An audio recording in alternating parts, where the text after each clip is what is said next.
I think we have good amount of participation right now, so should be starting. Good morning, ladies and gentlemen. I would like to welcome you all for this digital session of ours, which is co-organized by the European Business and Technology Center, EBTC, and ICRISAT, along with our partners, Anand and Anand. After the onslaught in our first session on PPVFR, we are very pleased to co-organize this second webinar with ICRISAT to bring more visibility to the legal framework of PVPs, procedural aspects, and then you can say more visibility in regard of plant variety registrations and PVP applications. Now, I would like to ask our esteemed panelists, Dr. Suryamani Tripathi from ICRISAT and Dr. Neeti Wilson from Anand and Anand, to briefly introduce themselves. Over to you, panelists, please. Thank you, Ankita. I am Suryamani Tripathi. I am a legal counsel at ICRISAT. We are very happy to partner with EBTC and Anand Anand. In the last event, it was a very good event and we get a very good response and satisfied with the response and the queries. Now we are holding a second series of the webinar and I will give details in the coming thing. Neeti, you can introduce yourself.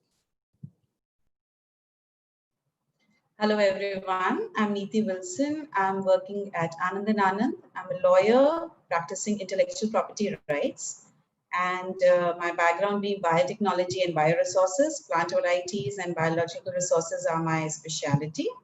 So today with ICRISAT and EBTC, I'll be happily sharing the legal framework for plant variety protection in India. Thank you, Dr. Tripathi and Dr. Neeti. And now I will again give floor to Dr. Tripathi from ICRISAT for his welcoming remarks. Over to you, sir. Thank you, Ankita, again. As I mentioned that this is a kind of a knowledge series. This is not a start or end. We will be having so many webinars on this topic. The reason behind that, we discuss a lot about patents, trademark, copyright. I have not seen, and we have received a lot of requests that why we are not discussing about the plant variety, which is very, very important because we are an agrarian country. Agriculture is a very important component for South Asia, especially in India. Why we are not discussing about the plant variety, which is a legal framework, which gives some rights to the users, technology developers, farmers. So we thought that we should also give some importance to the plant variety, which is also an important intellectual property like a patent, trademark, copyright. So those who participated in the first webinar session, they are fully aware that we try to highlight and connect with the government officials. There were some senior officials from the Plant Variety Authority. They also highlighted very important issues that how the Plant Variety Authority and government is trying to bring the systems and process in order. They are going for an online filing, submission, or speeding up the process. There are many changes in the rules, regulations also. So, but we received some queries that we have discussed about the government part from the user's perspective. Like I am a scientist, if I want to understand what are the process, what are the laws, how much time it will take, what are the fee process, and if I want to submit an application, what kind of documentation will be required? Can I submit my application by own? How can I assist the attorneys to do all these things? We thought, because this is a new area, much information is not available in public domain. We thought to conduct a second series totally dedicated on the process, procedure, legal standards, formats, and many other things. So we are going to take this, and here we will take some queries also, very interesting queries. During the registration process, we have received many queries, but we are taking those queries which are relevant to this session only. And some queries are very, very interesting and maybe common to many others also. I think you should listen carefully. And if you have any query, if you fail to submit query at the registration point, if you want to submit, start submitting in chat box. We will try to take some of the queries toward the end of the program also. Thank you. Over to again, Ankita, to you. Thank you, Dr. Tripathi, for setting up such a nice context. So, and before we move ahead, I invite our listeners and audience to keep sharing their questions in the chat question and answer box during the session, and they can share their questions in the presentation window, basically. I'll pick up those questions and ask them to our speakers in the end of the session. So now let me invite Dr. Neeti Wilson to take us through the legal framework and procedures involved in the PPVFR. Dr. Neeti, over to you, please. Thank you, Ankita. Thank you, Dr. Tripathi.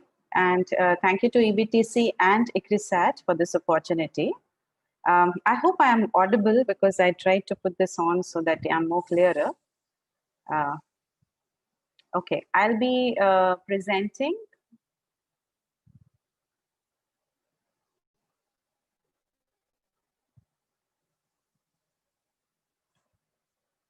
Okay, my screen is visible. Yes. Okay, good. So in the last knowledge session on plant variety protection in India, we spoke about in general, what is the legal scenario all around the world? Why do we have the Plant Variety Act at the first place? And also, what is the significance of having this protection? Today, we are going to concentrate on the Indian scenario and what are the framework and procedures available for a person who has developed a new variety to go ahead and register it. So when we talk of plant variety protection, we know that it is important to have good quality seed, and that comes from high performing plant varieties. And that's why a dedicated process of investment, innovation, and evaluation is needed. And that's where plant variety protection fits in. The statutes for protection of plant varieties in India are very well organized and in place. The Plant Variety and Farmers' Rights Act, which is abbreviated here as PPV and FR Act, came in 2001 with the rules coming in place in 2003, and the regulations, which were actually having the forms for filing of these applications, came in 2006. So the plant variety registrations in India actually started in 2007. And after that, there have been several developments and further rules and regulations, which have been updated time and again, improving the plant variety legislation in India, considering that it is not even a 20-year-old legislation and it is based on agriculture. I would say that we have come a long way already. I would also like to highlight that besides the rules and regulations, there are several public notices which are issued by the Plant Variety and Farmers Rights Authority, which we call as Plant Variety Authority for short. They issue a lot of regulations in terms of public notices itself. For example, last year, a public notice was issued with respect to hybrid varieties as to how the hybrids would be registered in a combined manner with their parent lines.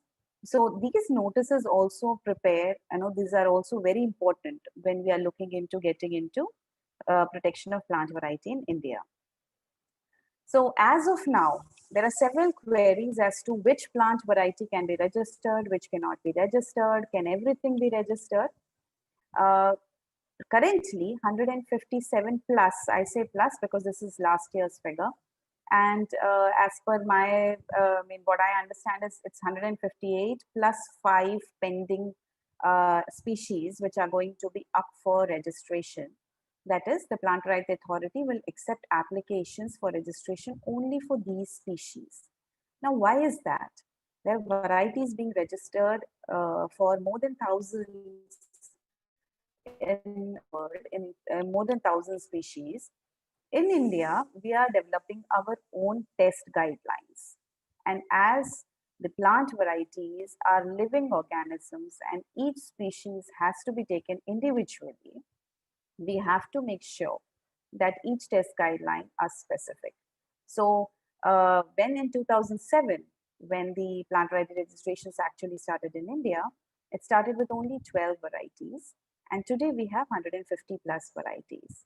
So these test guidelines are the reason why we are having step-by-step increase in the number of crop species in which the plant variety registrations are happening in India. Currently, there are more than 4,000 registered varieties under the PVP Act.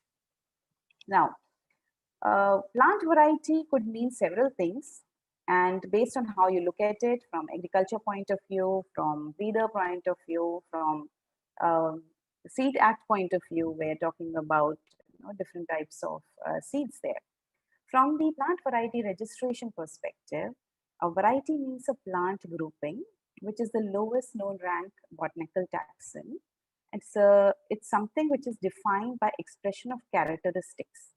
Now, this is important because these are the characteristics whose expression is going to distinguish your variety from all the other varieties and give you protection for that distinctness if it is suitable for propagation as well as it remains unchanged by propagation.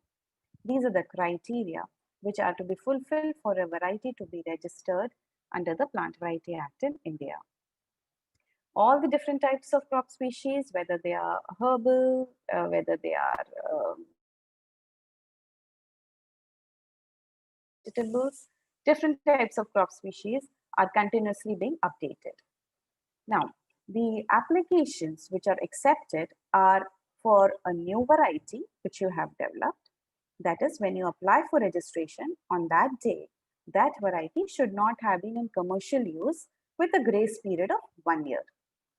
In case your variety has already been in the public domain and the DUS guidelines were not there and the applications were not being accepted, the Plant Variety Authority gives a window period for extant varieties, which could be varieties notified under the Seeds Act, varieties which are farmers' varieties, which are traditionally cultivated and evolved by the farmers, and they include the wild relative or land races, or the variety about which the farmer possesses common knowledge, and also varieties of common knowledge, as we call as VCK varieties, which are not notified but are in the commercial chain for more than a year.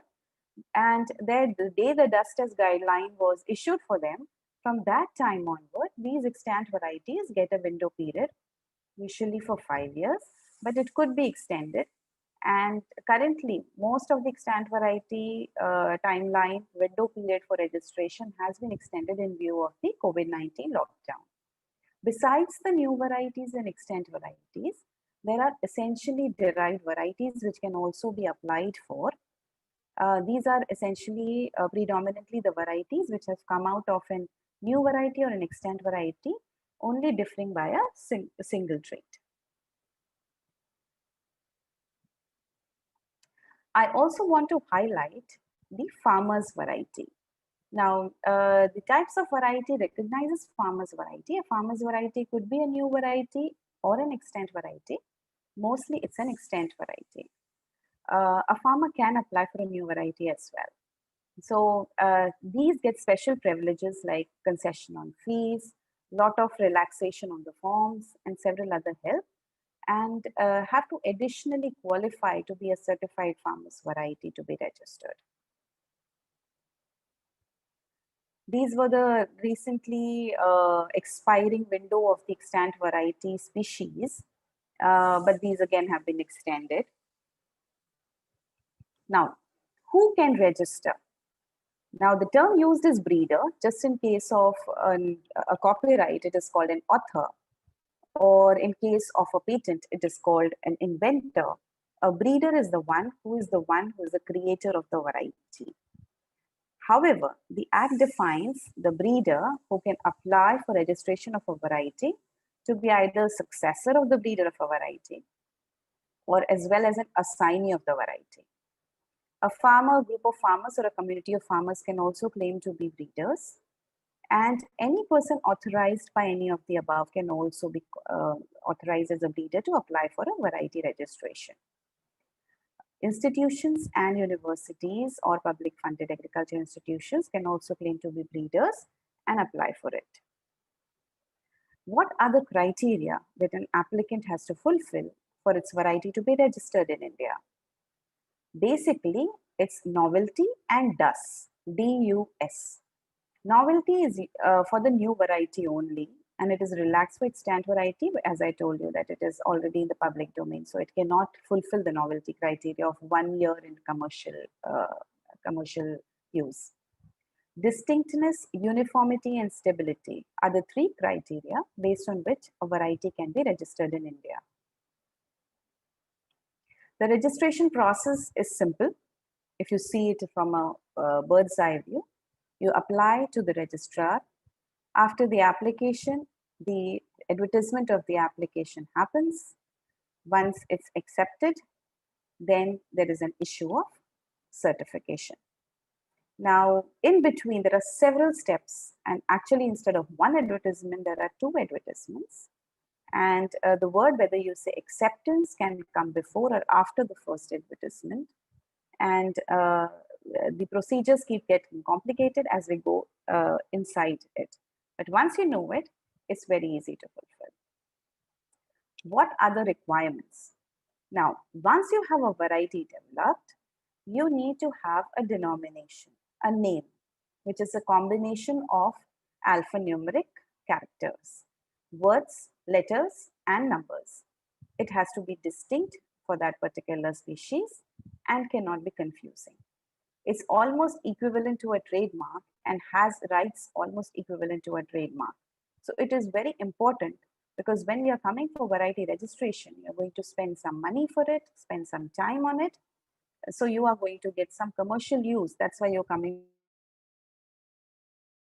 It is important that you choose your denomination very carefully. When you apply for it, as I mentioned here, that besides the novelty and distinctness, uniformity, stability test, the registration criteria is to have a valid application before the PPVFRA. Your variety could be a new, novel, distinct, uniform, stable variety, but it could not be registered if you do not have a proper application. The application requires the passport data, which is the data of breeding of the variety, and the statement which brings out the novelty, distinctness, uniformity, and stability in the technical questionnaire or the TQ, along with the prescribed fees. Along with the application form, there has to be submissions with respect to the testing of your variety to be registrable. And for that, you have to submit seeds of your variety. You have to also submit parental material. And finally, you have to submit the fees for the testing as well. So once you have assigned a denomination to your variety, your application form would have to include an affidavit which will ascertain that your variety is not against public in general, and that includes the use of terminatal technology. And the statements which bring out the distinctness of your variety along with other criteria, and also the declaration that you are the rightful owner of the variety is required besides the passport data. There are several forms which come into picture. Form 1 is the main form when you apply for an application for a new and extant variety, 2 for an EDV, and besides Form 1, usually Form 1A and PV1 are also submitted. PV1 is for the assignee. Most likely the breeder would have assigned it to his own organization, university, or institute. So that form of authorization of the assignee is also submitted. And you use a legal attorney or a representative before the Plant Variety Authority to represent you. Then you also submit the power of attorney. This is not essential. A person can directly apply without any authorization of either an assignee or a legal representative. These are the annexures to Form 1. Now, the reason I've listed it all together is to show that a Form 1 is not just one single application, and each one mentioned here has its own importance. Whether you take it as a technical questionnaire, which is the number I here, listed I here, or you take it as number M, which is in case of transgenic varieties, the approvals and clearances for registering the variety. Each application, each variety will have to be looked into as to which form has to be used, what is required, and accordingly they have to be filed. There is opposition period of 3 months before a variety is registered after it goes through the testing. There are several forms related to it. When you oppose a registration, when you counter the opposition, when you request extension of time or renewal of registration. There are several other forms which continue as and when they are used. I will not get into the forms as of now. I will just come straight to the fees because that has to accompany the form. Now, when you apply for application, the fees for an application for a new variety is 50,000 rupees for a commercial variety, commercial organization. For an educational organization, it's 10,000, and for an individual, it is 7,000. In case of extant variety also, it's the same. However, the extant variety notified under the Seeds Act, the fees for registration is only 2,000. The reason is that in case of extant varieties notification under the Seeds Act, its extensive testing has already been done and its validity has been established. So it's the registration should be much smoother. In case of EDV, the fees is again the same as new and extant variety. What is worth noticing is in case of farmers variety, there is no fees required. Farmers are exempted from paying any fee to the authority. Besides the registration fees, application registration fees, the second fees which is payable at the time of filing of the application is the dust test fee. Now, each application will have its own individual dust test. It can range anywhere, say 40,000, 50,000, 80,000, depending on which variety and how much of testing is to be required. And the authority has already set dust fees. So once you look into that particular variety, then you will ascertain this much test fee is what I'm required to pay. Once the variety gets registered, the payment of annual fee comes into picture. I will come back to this fees after we have reached the certificate. So once you have developed a variety, what do you do next? Well, preparing to file for a PVP application starts 2 years in advance. You have to obtain the dust guidelines for that particular species and the relevant application forms. Start conducting any dust tests that would be required to fill out the technical questionnaire. These tests may take 1 to 2 years to complete. Hence, the preparation has to start at least 2 years in advance. 1 year in advance, you verify that the crop variety is worth protecting, because the return on the sale should justify the expense of the PVP application. Besides the high PVP application filing fee, there is also the annual fee and the renewal fee which needs to be paid. And that's why it is very critical that it is justified that you actually want to go ahead with the filing of the PVP application. It should be done in consultation with the management or the financial team, and then the decision should be taken. Once the decision is taken, then you start preparing the form, all the different criteria, who's the applicant, what is the variety, what is the species, what are the different criteria of DUS, all of them needs to be taken into consideration. So you collate all those information together. You need to remember that you have to bring in all the information related to the breeding history when we're talking of parentage and the breeding methods, because we have to submit the passport data as well. The data is related to uniformity and stability, which would be based on the testing that you do on your own. The statement of distinctness is what is going to give you protection. Hence, that's the most critical one. And this has to be shown comparing it with other varieties. Now, you have to prepare declarations and give supporting information as to how your variety is distinct in one or more traits, either from a variety which it is more similar to, or from several similar other varieties, or all other varieties of the species. Whichever you have available data, you need to submit this along with the supporting information and declarations related to different things. You also need to have some important dates in your mind. You need to have, in case the variety has already been commercialized, the first date of sale. This becomes very critical in case of extant varieties. And also when you have to establish the novelty of a variety, that the commercialization did not take place more than 1 year before. The application date. Well, the application and the filing date are listed separately because when you submit the application before the plant variety authority, you actually have only the application date, not the filing date. The effective filing date comes into picture once all formalities are cleared and the authority issues an REG, or the registration number, for accepting your application itself. Not registration, but application. So you need to keep into mind that what all are important. You need to have your filing date prior to which date, and all these things have to be kept in mind before preparing your application, and then start filling in the details. Coming to the registration process, your application is ready. You go to the authority and you submit your application at the reception. Now, what they will do is they will give you a PVP application number. As I said, this is your application filing when you go ahead there. That acknowledgement would be received. And there will be an initial examination of the application documents. Now, within 7 days of your application, they will submit to you any defect that they may have found in your application, and the compliance to those defects have to be done within 15 days.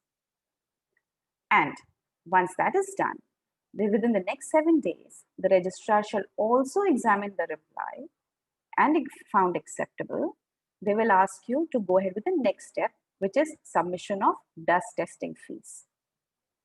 You again get 15 days to submit the dust test fee. If the dust test fee, which is also to be accompanied with the seats, is not received within 15 days, the application is received and your application filing date becomes null and void. You have to start the procedure again, go to the reception, start with filing the application. Now, the fees can be paid online. Currently, the application cannot be made online, but the Plant Right Authority is working towards it. And in our last session, Dr. Nagaratna was here from the Plant Right Authority. She confirmed that very soon, the Plant Variety Authority will start accepting applications online as well. Once you submit the dust test fee and the seeds, all the formalities with respect to the application filing is complete. That's when you get the registration, or the REG number as we call it. Once the REG number is established, the first publication of your application happens. This publication says that what are the details of your application and where the dust test is going to take place, so that if anybody wants to go and inspect the variety which is being tested, they can do so upon payment of fees. So this green arrow which I'm showing is related to the publication after this step. So how is the dust testing conducted?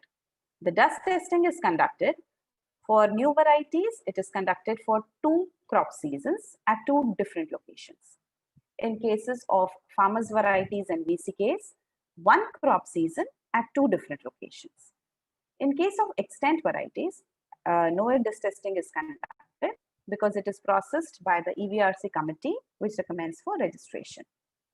In case of EDVs, dust testing is not mandatory, but field test is conducted to ascertain the dust test criteria. As I mentioned earlier, the crop-wise guidelines for each species like grapes, mangoes, which are currently in pipeline, I'm going to show that, and have to be done. And the dust test centers where these dust testings would happen are already notified by the authority. There is possibility of on-site dust testing as well, besides the inspection per variety. Now, there is a fee of rupees 5,000 for a visit to a dust testing center for 3 hours for inspection of your variety or any other variety which has been published in the Plant Variety Journal. The dust test is done with reference to the reference varieties which are maintained by the dust test centers. So when you are, say, applying for a watermelon variety, you are going to tell that this is my distinct characteristic, and the dust test center will test it against its reference varieties available already with them, and then come up with the results. Now, there are constraints when these dust testings are done, because there could be variable expressions of some characteristics during different seasons of the same variety. And the dust test centers also understand it, and accordingly, they make sure that the tests are done in a way that it is done in a uniform manner, and the results are also accordingly concluded. Once the dust test is done, the dust testing has been completed, then the data analysis happens. Now, most importantly, the dust tests are done in confidential manner. So the person who's doing the dust test would not know which variety is growing where. So there is no chances of any mismatch or no questions to be asked about the dust tests. So once the data analysis happens, then the registrar, with the help of the investigator, goes ahead and asks, takes a decision whether the candidate variety is to be registered or not to be registered. In case there are any issues as to what you had said are your characteristics and what the dust testing center has found, they will issue a scrutiny report and they will ask you to revert back, well, again within 15 days, and in which you can either tell as to why the variation happened, or you can rectify your application and say that, okay, this particular characteristic, I will consider what the authority has, the dust test center has found out to be, and I will revise my application, and accordingly, the application would be proceeding. Once all that has been done, then the registry will again publish it before issuing the certification. Now, this publication at this stage is the acceptance of application publication inviting pre-grant opposition, and the 3-month time period, which is a wait period after this publication at the Plant Variety Journal, is when any third party can go ahead and file an opposition against the registration of your application. If that starts, if the opposition starts, then the procedures related to opposition continue, wherein the opposition statement comes in, the counter statement goes in, there's a hearing as appointed, and based on then a decision is taken on the opposition. After that is over, then the decision of the grant or the refusal or the rejection of the application happens. If it's grant, then a registration certificate is issued to the applicant. Once the certificate is issued, the validity of the certificate is 6 years for all crops, which could be renewed for further 9 years. Then, in case of trees and vines, the initial certificate is for 9 years, which can be renewed for another 9 years. So the total term period is 15 years for other crops and 18 years for the trees and vines. Now, it needs to be highlighted here that in case of trees and vines and the non-notified extent varieties, all the registration period is from the date of registration. The notified varieties get their registration term starting from the date of notification.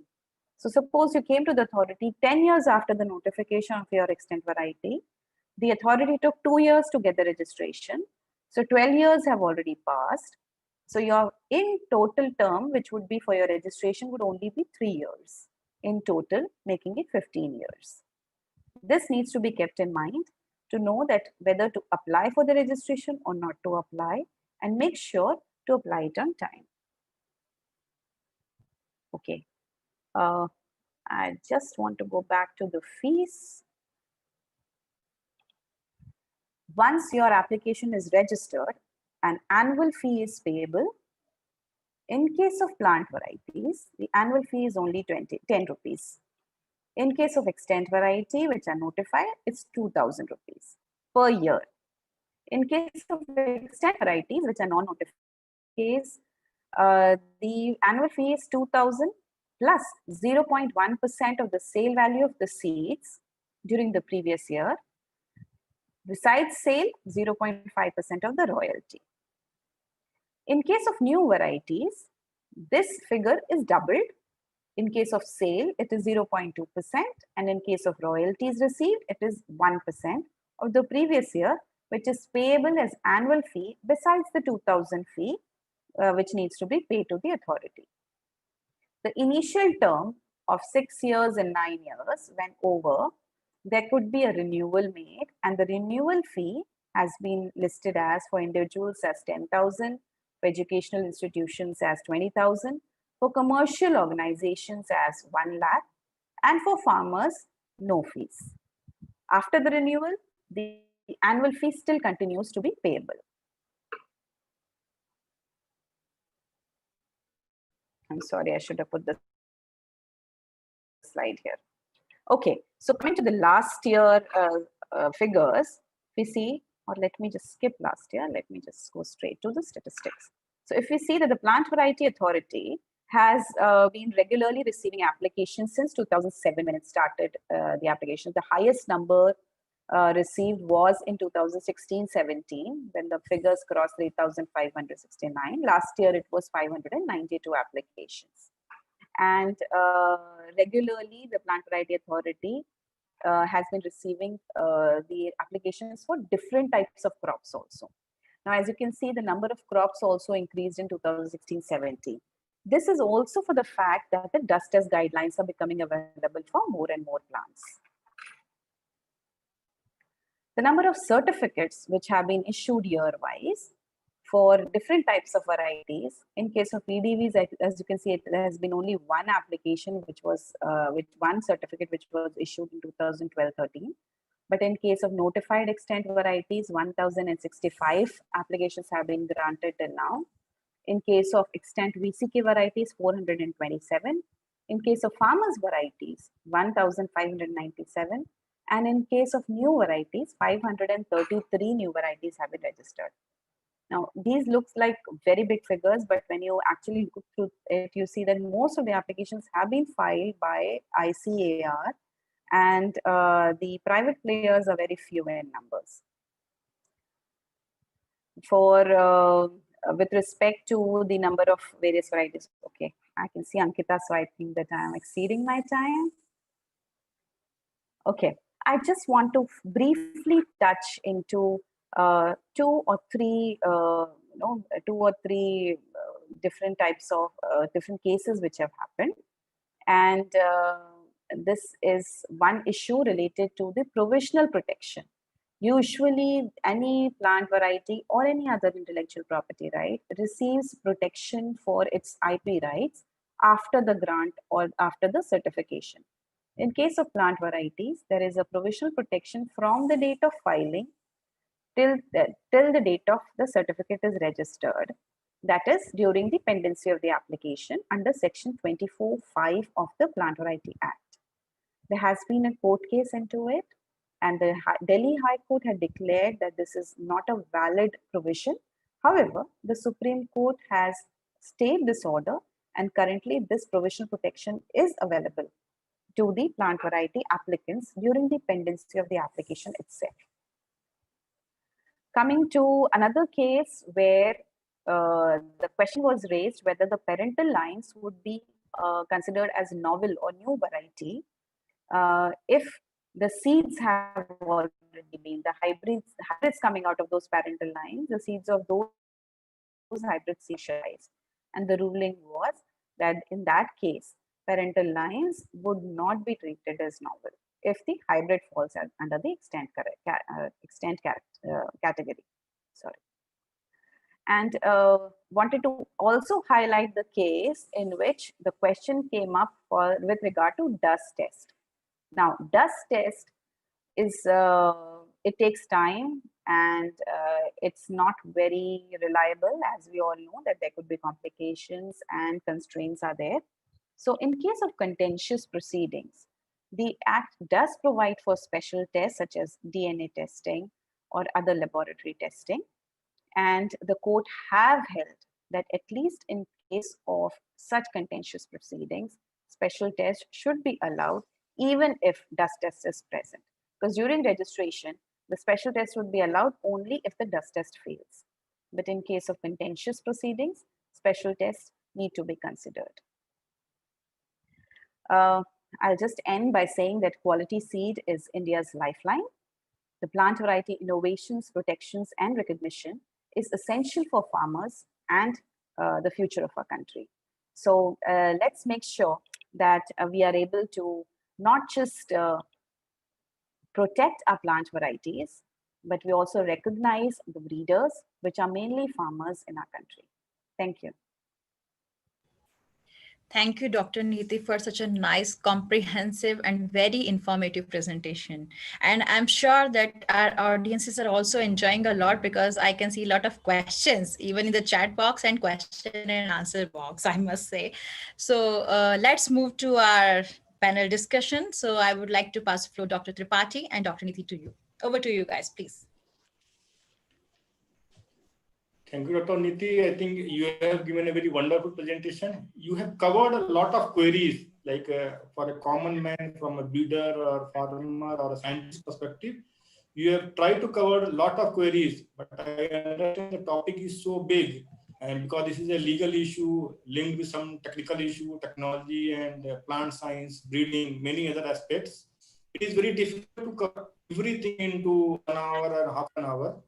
That's why we are running the knowledge series. In coming days, we will add more information about the PVP.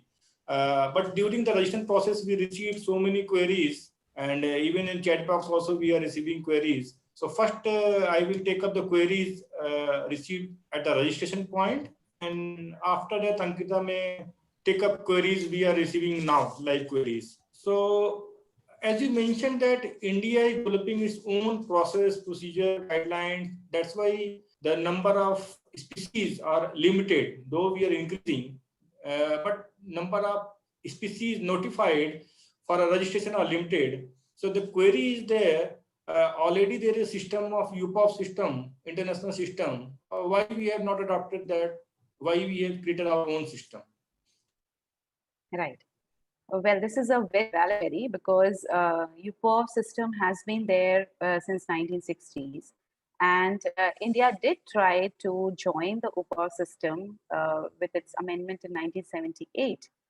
And but then we did not ratify it for the fact that India wanted to make sure that the farmers' rights are established in India, and there is no way that the farmers would feel threatened because of the plant variety protections in India.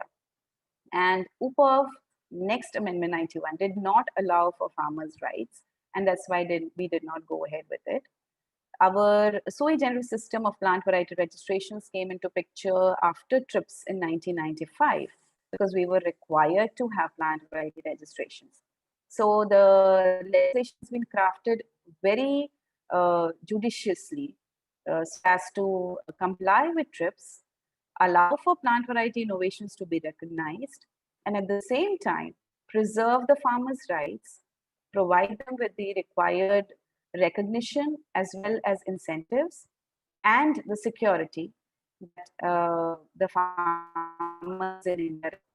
We know that Indian farmers are small farmers mainly, and that's why India is not following the UPOF system and following this sui generis, or which is, in other words, its own new legislation system. Thank you. I think that is the reason that India is known to be unique in the plant variety protection, and many other developing and underdeveloped countries, they are trying to take a guidance from the Indian legislation and to enact in their own countries. Next query is that is there any difference or similarity between geographical indication and the plant variety? And even there are a lot of confusion that registration of the variety under the Seeds Act or any other act and registration of the variety under the plant variety. So how to make a distinction, and being an innovator, should I go for a many other law registration or one is sufficient? Okay, I'll take that one by one. Firstly, there is no overlap between geographical indications and plant variety.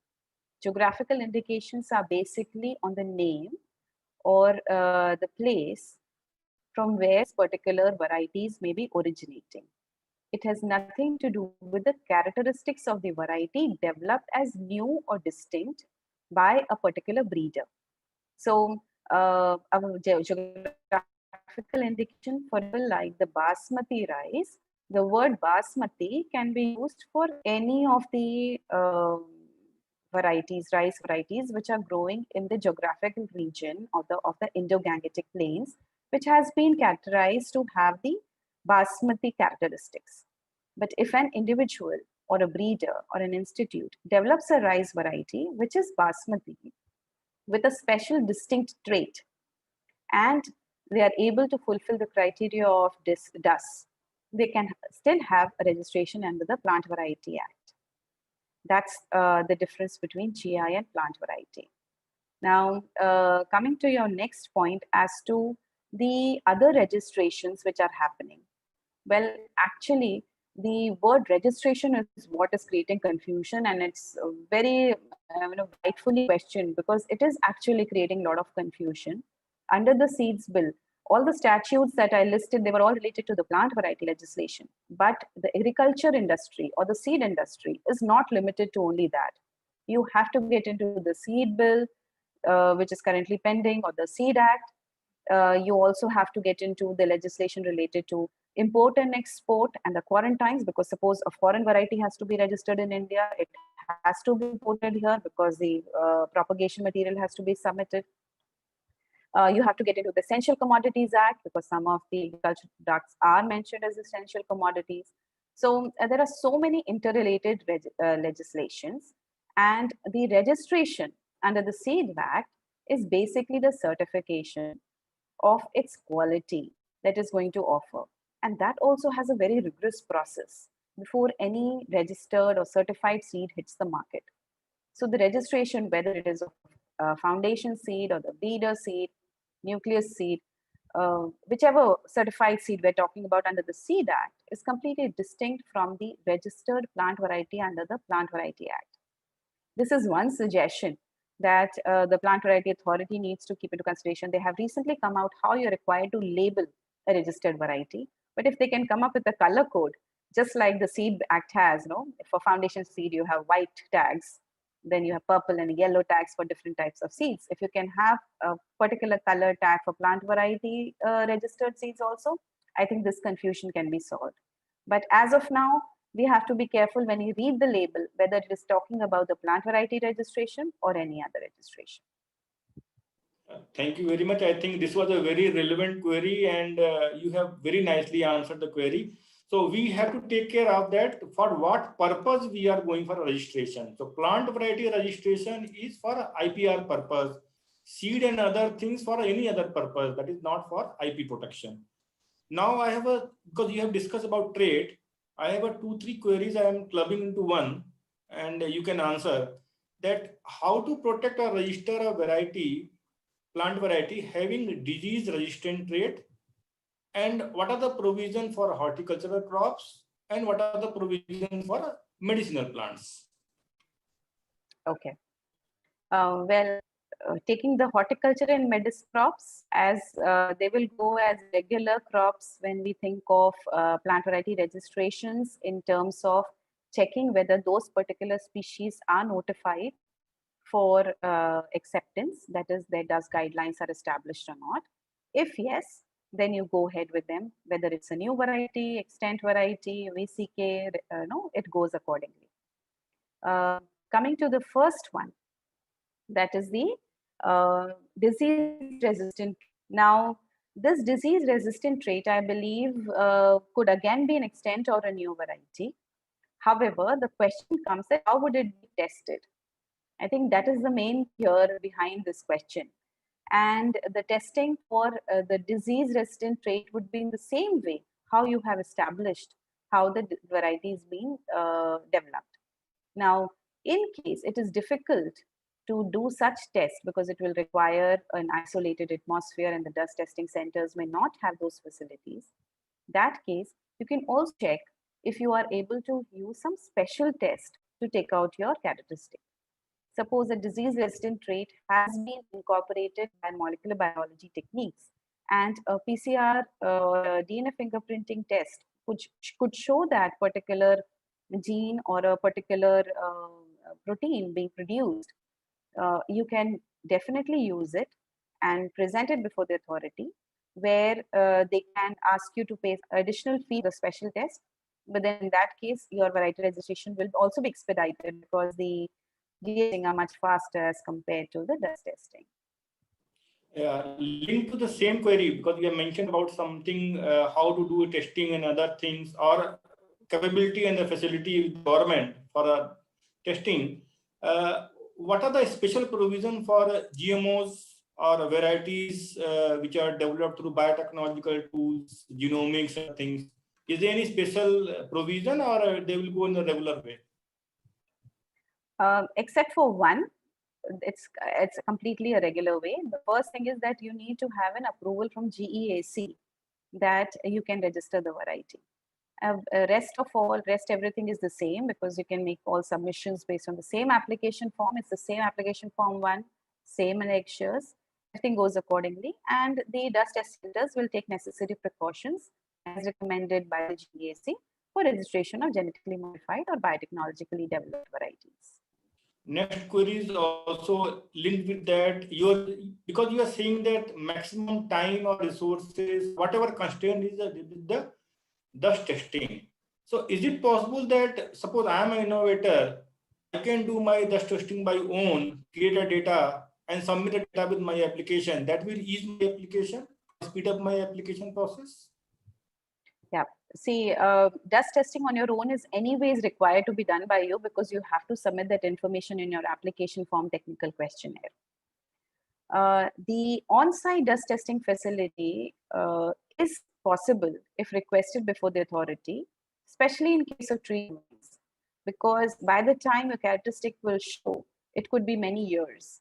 So yes, it is possible, but it will be taken up on a case-to-case basis. Okay. I will take a few more queries, then Ankita will take care. Being an innovator, somebody had developed GMS in 2 different crops. How can we protect these crops? When you say GMS, you mean genetically modified species? I received the question GMS. I think it will be genetically modified if there is no Okay. other meaning or. Okay, I'll take it that way. Well, if you have developed new traits by use of genetically modified, making genetically modified varieties, in that case, you can go ahead with protection of your variety before the authority. However, your traits, your new innovations related to biotechnological methods, they all will be protected under the Patent Act. So the Plant Variety Act is very specific only for the variety itself, that too for the specific variety, for the specific trait, the whole plant. The particular gene sequence, the particular cassette, the combination used, the tools used, the method used to prepare such genetically modified plants, they all be under the purview of the Patent Act. Thank you. And another query, it's very interesting query. Being an innovator, how many varieties I can go for registration, or being from an institute, is there any restriction on the numbers? I don't believe so. So as much as possible, I can innovate and go for application submission. I mean, an innovation has to be continuous. How many would you like to protect? What I would say that you consider the commercialization aspect. Yeah, this is something which I always say, even for all the other innovators, whether they're going for patent registrations or design registrations, please assess the commercials before you go ahead with the protection. You can take a call between publication, defensive protection, or actual protection based on what is your final target or goal. Last question from my side. Can the PVP registration be challenged or revoked? If yes, how, when, what condition we can challenge, or the registration can be revoked? Yeah, as I mentioned that during the registration process itself, after the first publication, the pre-grant challenge is possible, where you can take the ground that it is not being registered according to the criteria of the Act, and also the ground that it has been illegally acquired. And after the registration also, there is possibility to apply for revocation of a registered variety. The first procedure takes before the registrar, and the second procedure takes before the chairperson. So I'm stopping here with the note that there is a difference between the challenging the registration or submitting application for the revocation and the infringement application, because infringement will go to the civil court or the other legal procedure. Challenging and revocation is a different procedure. Am I right? The challenge to the variety registration can be taken up in infringement proceeding as well. But we are not talking about that today, so that's why I'm not making my comments on the procedures outside the Plant Variety Authority. The revocation process after the registration till the whole term of the 15-year or the 18-year term period can be made before the Plant Variety Authority as well. Yeah, definitely we will have a next session on the infringement and the commercial utilization. Now over to Ankita. Thank you, Dr. and Dr. Neeti, for your contribution to this discussion. And would like to take a few questions from our participants. They're saying that one question is that this person is getting lines from NBPGR and they're screening it for pest or disease resistant. And if they find the resistant lines, can they further progress and release a variety? I'm very technical question. Yeah, I'm sorry. Can you repeat that, please? I just went into the question answer session. Okay. So this one is that this person is getting lines from NBPGR and they are screening it for pest or disease resistant. And if they find the resistant lines, can they further progress and releases as variety? Yes, you can. The only thing what you need to do is you need to check with NBPGR what kind of rights are there in varieties or the lines that are providing you.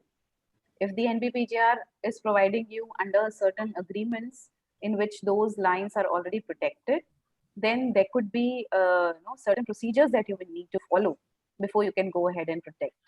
But yes, even when you go ahead by making your own varieties using public material, you can go ahead with protection. Okay. At this stage, I'd also like to comment. I just opened the Q&A session and people have mentioned that GMS could also mean genetic male sterility. So taking that, if has been used, prepared by, which has genitality, yes, that can also be protected.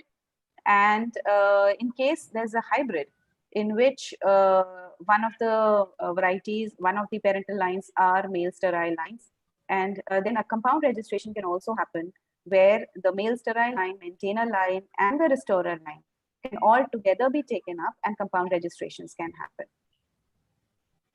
Okay. Thank you, ma'am. And then how many years required to complete the procedure and get PVP registration certificate? Well, earlier it used to take a little longer, but now things have started becoming more faster. So you can expect the registration within 2 years, especially for those extent notified varieties where you don't actually have to go for the dust test, definitely within 2 years. But the dust testing needs to be done thoroughly. And if the seasons and the dust test centers are able to conduct and complete their work, 3 to 4 years maximum. Okay. And then next question is how the registration of varieties under Draft Seed Bill 2019 is different from that of PPF and R Act of 2001? I've already answered that question, so I'll just skip that because we just discussed it in the question with Dr. Tripathi raised. Yeah, and it seems that a lot of questions you have already answered during your presentation already, right? And yeah, I tried to. Yeah. So I think we are fine with the questions now, and there is a suggestion that next session should be on Biodiversity Act. A lot of people are saying that, it seems that. Yeah, that is our agenda. So Biodiversity Act is also very, very important, both from the PVP angle, from the patent angle, and the other compliances. So we will go into phase. That's why we are saying that this is a series. One by one, we will go. Now, biodiversity law is my passion. So I'm actually looking forward to sessions on biodiversity law. Absolutely. So it seems that we are fine and good, and we'll take up all these questions as a form of question and answer sessions, right? And in the next session might be, right? And this has been a really wonderful session, I must say. And I would like to thank you for both of our wonderful panelists as well, Dr. Tripathi and Dr. Neeti. And thank you for our listeners as well. Stay tuned with us for thank you very much. Have a great day ahead. Yeah, Bye-bye. thank you very Thank you much. so much.